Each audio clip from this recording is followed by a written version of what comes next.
Good morning students. आज हम हमारी यूनिट सेकंड गैसियस स्टेट के अगले topic PV isotherms of real gases and isotherms of a van der Waals gas equation के बारे में डिस्कस करेंगे। हम सबसे पहले अपना टॉपिक देखते हैं PV isotherms of real gas. अब पीवी आइसो का मतलब क्या होता है? सेम, और थर्म्स का मतलब होता है टेम्परेचर। तो सेम टेम्परेचर पर मतलब कांस्टेंट टेम्परेचर पर। और पीवी आइसोथर्म्स की बात कर रहे हैं, इसका मतलब हम अगर सेम टेम्परेचर पर या कांस्टेंट टेम्परेचर पर पी और वी प्रेशर और वॉल्यूम के बीच में जो ग्राफ खींचते हैं उस ग्राफ को ही हम क्या कहते हैं? आइसोथर्म कहते हैं। उस ग्राफ को हम क्या कहेंगे? आइसोथर्म। और हमने पीवी क्यों बोला? क्योंकि हम ग्राफ किसके बीच में प्लॉट कर रहे हैं, खींच रहे हैं? प्रेशर और वॉल्यूम के बीच में, दाब और आयतन के बीच में। और किसको कांस्टेंट रख रहे हैं हम? टेम्परेचर को कांस्टेंट रख रहे हैं। तो इसे हम बोलते हैं पीवी आइसोथर्म्स।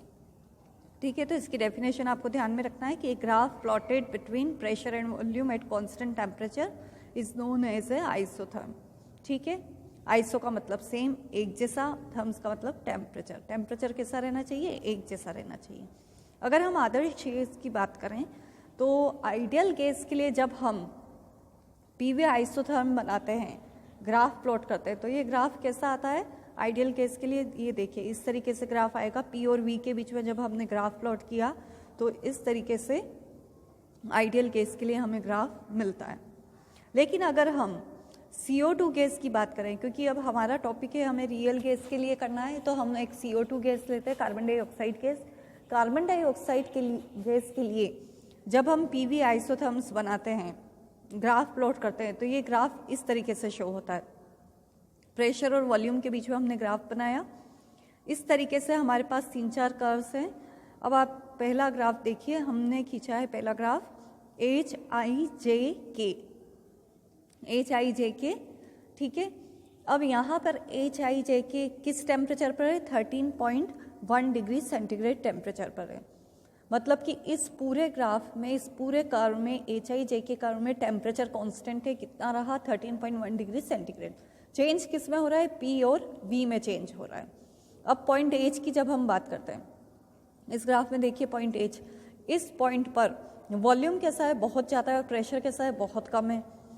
तो जब प्रेशर बहुत कम है और वॉल्यूम ज़्यादा है, इसका मतलब गैस के मॉलिक्यूल्स कैसे दूर दूर हैं और वो गैसियस स्टेट में। इसका मतलब H पॉइंट पर क्या है? गैसियस स्टेट प्रेजेंट है।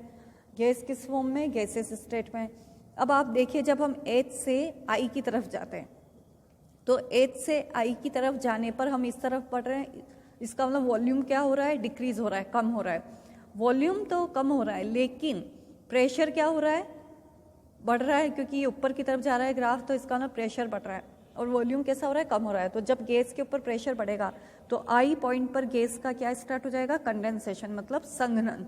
संघनन का मतलब कि मॉलिक्यूल पास पास आ जाएंगे तो वो किस फॉर्म में कन्वर्ट होना चालू हो जाएंगे? लिक्विड फॉर्म में, द्रव अवस्था में बदलना चालू हो जाएंगे। तो I पॉइंट पर क्या हो जाता है? गैस का कंडेंसेशन या संघनन स्टार्ट हो जाता है। अब हम बात करते हैं IJ कर्व की या IJ लाइन की। अब ये जो IJ कर्व है, इसमें आप देखिए, हम I से J की तरफ जब जा रहे हैं तो वॉल्यूम क्या हो रहा है? डिक्रीज हो रहा है। वॉल्यूम लगातार कम होता जा रहा है, लेकिन प्रेशर कैसा है? यहाँ पे कांस्टेंट है। प्रेशर बिल्कुल एक जैसा है, प्रेशर दाब एक जैसा है। और वॉल्यूम कैसा होता जा रहा है? कम होता जा रहा है। तो इस IJ पॉइंट पर, इस पॉइंट पर गैस लिक्विड फॉर्म में भी प्रेजेंट है और गैसियस स्टेट में भी प्रेजेंट है। तो लिक्विड और गैसियस स्टेट दोनों कैसी है? यहाँ पर प्रेजेंट है IJ पॉइंट पर। अब हम बात करते हैं J पॉइंट की। J पॉइंट पर देखिए, J से K की तरफ, JK पर वॉल्यूम कैसा है? बिल्कुल कांस्टेंट है, वॉल्यूम में कोई चेंज नहीं हो रहा है। लेकिन JK प्रेशर कैसा होता जा रहा है? बढ़ता जा रहा है, इंक्रीज होता जा रहा है। तो जब प्रेशर बहुत बढ़ता जा रहा है और वॉल्यूम बिल्कुल कांस्टेंट है, तो अब यहाँ पर गैस किस फॉर्म में आ जाएगी? पूरी तरीके से लिक्विड फॉर्म में। तो JK पॉइंट पर गैस किस फॉर्म में है? लिक्विड फॉर्म पर है। IJ कर्व में गैस कैसी है? लिक्विड और गैसियस दोनों स्टेट में प्रेजेंट है। और I पॉइंट पर कंडेंसेशन स्टार्ट हो गया और H पॉइंट पर गैसियस फॉर्म में। तो ये यहाँ पर एक टेम्परेचर के लिए कार्बन डाइऑक्साइड का कर्व है। अब हम ये देखते हैं कि जैसे जैसे हम टेम्परेचर बढ़ाते जा रहे हैं, जैसे अगर मैंने कार्बन डाइऑक्साइड का टेम्परेचर हमने लिया 21.5 डिग्री सेंटीग्रेड पर।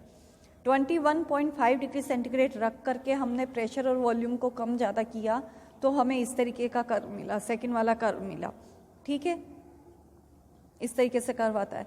फिर अगर हम टेम्परेचर को 31 डिग्री सेंटीग्रेड रखते हैं और टेम्परेचर 31 डिग्री सेंटीग्रेड रख करके प्रेशर और वॉल्यूम में चेंज किया जाए तो हमें इस तरीके से कर्व मिलता है। तो हम ये देख रहे हैं कि जैसे जैसे टेम्परेचर बढ़ रहा है, जैसे जैसे टेम्परेचर इंक्रीज हो रहा है, वैसे वैसे इन ग्राफ में हॉरिजॉन्टल पार्ट कैसा होता जा रहा है, कम होता जा रहा है। जैसे 13.1 डिग्री सेंटीग्रेड वाले में तो जे आई था, हॉरिजॉन्टल पार्ट कैसा है, ज़्यादा है। फिर उससे ऊपर गए हम, टेम्परेचर बढ़ गया तो हॉरिजॉन्टल पार्ट कम हो गया, फिर उससे वो बिल्कुल कम हो गया, फिर ख़त्म हो जाता है। तो इसका मतलब 31 डिग्री सेंटीग्रेड पर एक ऐसा कार्बन डाइऑक्साइड का ऐसा पॉइंट मिलता है हमें, बी पॉइंट। इस पॉइंट को हम बोलते हैं क्रिटिकल टेम्परेचर। क्रिटिकल टेम्परेचर का मतलब है कि जिस टेम्परेचर से ज़्यादा टेम्परेचर पर गैस को लिक्विफाई नहीं किया जा सकता है उसे हम क्रिटिकल टेम्परेचर कहते हैं।